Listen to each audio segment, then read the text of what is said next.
Números do IBGE mostram que diminuiu o número de trabalhadores com carteira assinada no Brasil. A queda foi de 3% no mês de julho em relação ao mesmo mês no ano passado. Em compensação, há mais 60 mil pessoas trabalhando por conta própria nesse período. Para avaliar essa situação, estão conosco o economista e consultor de empresas Daniel Gil e o técnico do Sebrae, Érito Bauer Chaves. Sejam bem-vindos. A gente pode chamar de informalidade isso? Na verdade, cresceu no Brasil? Sem dúvida. Porque esses números, já ajudando, complementando a tua pergunta, esses números, eles são por causa da crise ou vocês veem isso como um empreendedorismo? São pontos de vista brasileiro. Nós temos uma situação muito delicada nesse momento. O conceito do desemprego na economia brasileira hoje é um desemprego conjuntural, que reflete a situação econômica que o país atravessa nesse momento. Daniel, peço perdão para a gente continuar essa questão na sequência. Nós vamos conversar agora e já agradecendo a disponibilidade para conversar com o prefeito José Fortunati, que está ao vivo para conversar e tentar entender o que está acontecendo e quais serão os próximos passos da Prefeitura de Porto Alegre em relação à chuva, que diminui, como a gente viu na previsão do tempo, em muitas regiões do estado, mas vai continuar pelos próximos dias. Quero agradecer mais uma vez a disponibilidade. Boa tarde, prefeito José Fortunati. Boa tarde, Guilherme. Infelizmente, mesmo que nos próximos dias nós tenhamos o retorno do bom tempo, isso é muito bom, uma notícia boa para que a gente possa continuar trabalhando na recuperação da cidade, mas todas as previsões apontam que a partir de terça-feira, quarta e quinta, nós teremos uma intensidade de chuvas muito grande no estado, não somente em Porto Alegre, mas especialmente na região central do Rio Grande do Sul. E por que nos preocupa a região central? Além da nossa solidariedade com aquelas comunidades, o problema é que a região central ela acaba despejando todo o volume de água no Rio Jacuí. O Rio Jacuí é o rio que mais coloca água no Guaíba, 85%. E todo o volume de água que chega aqui em Porto Alegre e os afluentes vem pelo Jacuí. Os demais 4 afluentes têm um impacto muito pequeno sobre o lago Guaíba. O Jacuí ele acaba tendo um impacto muito grande. Então, nós estamos nos preparando já para realmente recebermos essas chuvas, porque sabemos que elas poderão continuar causando problemas para a nossa cidade. Prefeito Fernando Perdigão aqui falando com o senhor, onde o serviço das equipes está concentrado nesse momento? Nos bairros que foram mais atingidos pelo temporal? Nós centralizamos nessa fase inicial, especialmente em função da enchente nas ilhas, onde existe o maior número de desabrigados, de favelados, e no bairro Maitá, onde também temos sérios problemas. Mas fizemos hoje um levantamento, eu solicitei que os nossos centros administrativos regionais, que são nossas subprefeituras, realizassem em cada uma das 17 regiões do orçamento participativo um levantamento bastante completo sobre o resultado do vendaval de ontem à noite. E acabamos constatando problemas em toda a cidade. Então, nós formamos grupos de trabalho que irão continuar dando uma atenção prioritária às ilhas e ao bairro Maitá, mas sem esquecermos de resolver os problemas que também o restante da cidade acabou enfrentando, especialmente com o forte vento de ontem à noite. Muito bem, agora quem fala é Luiz Gustavo. Muito obrigado pela disponibilidade. A gente deseja sorte a todos os funcionários da Prefeitura que estão se desdobrando para resolver a situação. Muito obrigado, prefeito José Fortunati, por nos atender. Eu que agradeço, Luiz Gustavo. Desejo a todos uma boa noite. Que Deus os abençoe. Até a próxima oportunidade. Muito bem. São 2 problemas em Porto Exatamente. Alegre, né? E a gente até recomenda, a partir da informação do prefeito José Fortunati, que as pessoas tenham cuidado, especialmente na hora do deslocamento para o jogo do Grêmio, às 9 da noite no bairro Maitá. Obviamente, a situação não melhorou, muitos pontos de alagamento, como na Voluntários da Pátria. Então, eu, como gremista, tenho que dizer isso. Não irei ao jogo, né, justamente por ser uma situação muito complicada. Certo. Bom, vamos retomar, o Daniel estava falando, né, a respeito dessa informalidade. Até para complementar, Pedro, agora eu complemento a tua questão, para a gente separar o que é empreendedor e o que é informal, na verdade. Perfeito. Como eu estava colocando, hoje nós temos um desemprego que ele é conjuntural. Não, ele não se trata de um emprego estrutural. Um desemprego estrutural é quando, digamos assim, está sendo construídas as infraestruturas de uma economia, né? E no caso brasileiro, o conceito de desemprego conjuntural é reflexo da situação econômica presente do país. Então, desde o ano passado para cá, isso, com as medidas implantadas pelo governo federal de aumento de taxa de juros, isso vem refletindo nos investimentos das empresas e na própria liquidez do mercado, principalmente. Então, o reflexo disso é uma dificuldade muito grande para as empresas de comercializarem seus produtos. E aí gera o quê? Gera desemprego, porque elas não têm como atender a estimativa do planejamento financeiro que eles fizerem, eles começam a reduzir mão de obra. E o reflexo é o desemprego. O efeito no mercado de trabalho informal é pela questão de que as pessoas, que nós temos em janeiro a agosto agora, nós perdemos 600 mil postos de trabalho no Brasil, é muita coisa. As pessoas com essa dificuldade, elas procuram uma alternativa de ter uma renda extra através de um trabalho informal. E aí o SEBRAE, nesse sentido, pode dar mais informações dessa questão, mas basicamente esse é o efeito que acontece com o desemprego. Elas vão buscar, porque isso afeta a renda das famílias. O desemprego, na altura que nós estamos, ele afeta muito a renda das famílias. Nós temos agora os dados do IBGE, que nas regiões metropolitanas o desemprego já chega a 7,6%. Até agosto. É muito alto. Sim. Em relação a 2 anos atrás, que nós tínhamos 3% a 4% de desemprego. Claro. A minha questão para o Érito seria o seguinte: a gente identificar o que é informalidade. Isso. Eu vou trazer 2 cenários, né? Aquele que perdeu o emprego e passa, por exemplo, a vender de porta em porta ou vender na rua, se isso configura informalidade, e se, num outro cenário, pessoas que ainda têm um emprego, mas tiveram uma redução na sua renda e procuram alternativas, como alguns colegas na sua empresa podem estar vendendo um bolo, podem estar vendendo um brigadeiro, um cupcake, para reforçar. Isso também entraria no número de informalidade? Bem simples para entender. Informalidade é o que não está formal. Sim. Certo? Então, a formalidade é quando tu vai lá e registra, tu te identifica como empresa, né? E o processo de identificação de empresa é tu tendo um CNPJ. Sim. Né? Então, concordo com o que o colega comentou a respeito dessas questões, que é um conjunto de situações que aumentam esses índices de pessoas que buscam fazer uma nova atividade sem ser um emprego. Sim. Né?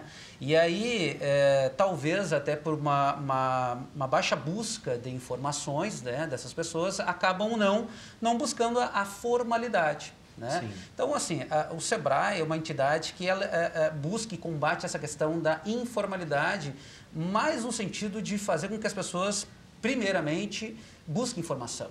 Né? Que todos os empreendedores, eles elaborem um planejamento, que faça busca de informações, tenham um conhecimento de onde estão se inserindo. Né? Não somente no quesito da formalidade, na burocracia, mas também no quesito de um negócio como um todo. E aí, o combate da informalidade é justamente isso, é a questão de estar mais informado, né? De saber que existem procedimentos, existem processos de formalização que até então no país, né, no Brasil, sempre teve aquela instiga que sempre foi ruim, né? Que é uma coisa muito burocrática, que é pesada, né? E nos anos que se passam, o SEBRAE vem fazendo um trabalho muito grande, junto com entidades públicas, né, com a Jusceres, com a Receita Federal, Previdência Social, na busca da desburocratização. O reflexo disso é o microempreendedor individual, né, que é uma forma de tu te formalizar, né, tu vai lá no portal do empreendedor.gov.br, é um portal da Receita Federal, junto com a Previdência Social, enfim, é um conjunto de entidades públicas que desencadeiam a formalização de pequenos negócios, aqueles que faturam até 60 mil, mais ou menos Então, por quer ano. dizer, só para entender, se eu, por exemplo, tenho um emprego e estou num bico para reforçar a minha renda, eu posso formalizar esse bico através, por exemplo, alguém que faz comida e vende no trabalho, ou faz marmita e vende na empresa, pode formalizar essa atividade e o que ela ganha em troca, por exemplo? Muito bem. Não somente o microempreendedor individual. Primeiro passo, segurança, né? Quando tu faz uma atividade econômica, há necessidade de tu, primeiro, saber se tu está fazendo corretamente, se tu está dentro da legalidade, se tu não está fazendo, até por desinformação, fazendo a coisa errada. Sim. Né? Então, esse é o primeiro passo, segurança para aquilo que tu está fazendo. Segundo passo é a questão de aberturas de portas, né? No momento que tu tem um CNPJ, tu é uma pessoa jurídica, tu é uma empresa. E aí, tu vai ter alguns acessos, o que uma pessoa física não teria naturalmente. Sim. Acessar crédito, com talvez um juros um pouco menor, aberturas para negociações com outras empresas, venda para entidades públicas, por exemplo, que são compras governamentais. As licitações? Licitações, por exemplo. Então, há uma série de vantagens quando tu formaliza um negócio e faz daquele negócio realmente uma questão mais profissional. O microempreendedor individual ele tem benefícios também, previdenciários, por exemplo? Sim, o microempreendedor individual, primeiro benefício é praticamente quase zero a questão dos impostos. Sim. Né? O único imposto que o microempreendedor individual paga, se ele faz comércio ou indústria, ele paga R$1 de ICMS por lei. Sim. Né? Por mês ainda. E se ele é prestador de serviço, ele paga R$5 por mês de ISS. Né? E se faz as duas atividades conjuntas, obviamente soma-se essa questão dos impostos.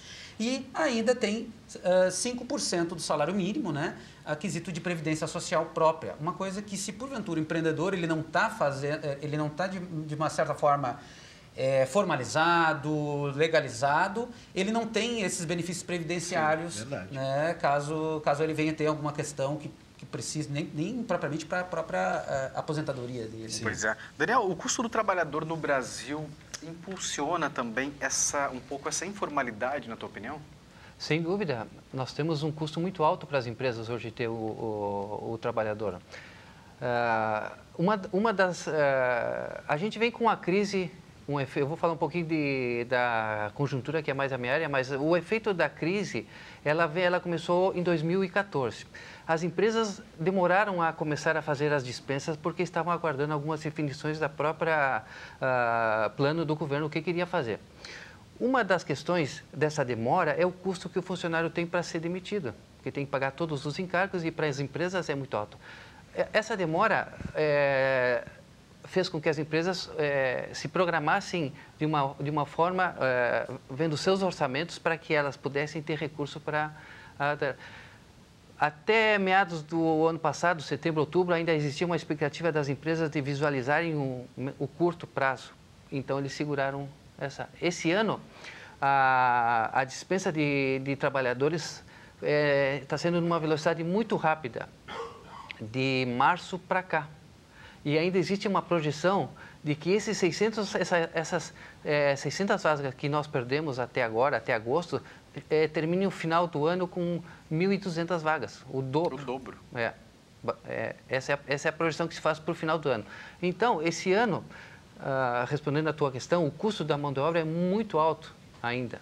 Tem vários encargos, tem 13º, férias, etc. e tal, e encarece muito, as empresas estavam segurança. E fez com que elas segurassem até onde dava. Como conforme os relatórios do próprio Banco Central, que divulga a cada 15 dias, as perspectivas para crescimento da economia só em 2017, eles começaram a fazer as dispensas nesse momento, porque 2016 ainda vai ser um ano muito difícil para a economia brasileira.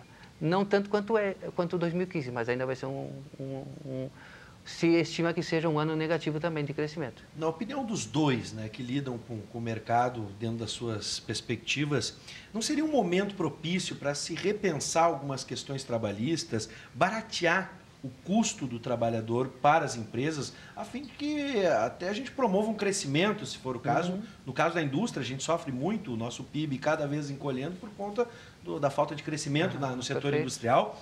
Por exemplo, esse ano se discutiu a terceirização, por exemplo. Seria essa uma alternativa ou outras alternativas? Como vocês encaram o custo do trabalhador? Existe uma saída para isso? É difícil, é uma situação muito complicada porque envolve várias questões. O governo agora fez um programa de ajuda às empresas para que mantenham os seus funcionários. Mas o efeito disso está sendo muito reduzido para que as empresas mantenham esses funcionários com esse benefício do programa do governo federal. Porque as empresas estão com medo de que o governo não venha honrar com esses compromissos. Então, em vez de elas fazerem esse acordo para segurarem um pouco mais, elas não estão fazendo. Então, a adesão a esse programa, que não me ocorre o nome agora, é muito baixa com a expectativa que o governo tinha. Sim, uma crise de credibilidade. Que influencia também a questão política, né? Claro, por exemplo, vamos pegar o exemplo do repasse do FIES. Sim. Do FIES, atrasou em muitas instituições, e aí o governo perde credibilidade. Exatamente. Eu, na minha perspectiva, encaro não sendo tão estanque assim a questão de vamos baixar ou eliminar para incentivar a indústria, incentivar o comércio, incentivar os serviços, total tiragem, né, de todos os compromissos da empresa com os funcionários. Acho que não é tão radical dessa forma, até porque se tu tira de um lado, é o efeito borboleta, né? Tu tira de um lado, reflete no outro. Né? Talvez seja esse, um dos maiores desafios desse governo nesse sentido, né? De tentar enxergar o todo para poder fazer esse balanceamento, né? da necessidade de receita versus o que temos de despesas. Né? Então, é mais complexo, né? Do que a resposta tão simples. É uma dificuldade hoje para quem empreende, por exemplo, o salário, os seus funcionários, mesmo que seja uma empresa pequena. Sim. Com certeza. Eu estava comentando com ele ali antes de nós entrarmos. Por exemplo, eu atendi um cliente em 2012 que ela buscava recurso para capital de giro. Nós fomos numa instituição financeira, nós tínhamos o juro a 0,6 ao mês. Sim. Agora, você pega 4%, 5% ao mês. Fica difícil, realmente. Quais são as perspectivas para 2016? Olha, não, são melhores que 2015, mas não são boas ainda porque... Também ser pior, enfim, né? É porque ainda a gente está naquela dependência de uma definição melhor do que o governo realmente vai fazer. Sim. Eles ainda estão envolvidos com a questão política, que impede de ter uma definição melhor na questão econômica de um plano. Sim. Para para que lado que a economia vai ir. Então, as medidas até o momento são medidas muito superficiais de que possa ter um efeito mais forte na economia. Sim, são paliativas, mas pelo que a gente está vendo, não está mudando a estrutura, os gastos públicos continuam aumentando em certas pautas do Congresso. Então, na opinião de vocês, teremos um 2016 ainda difícil, não?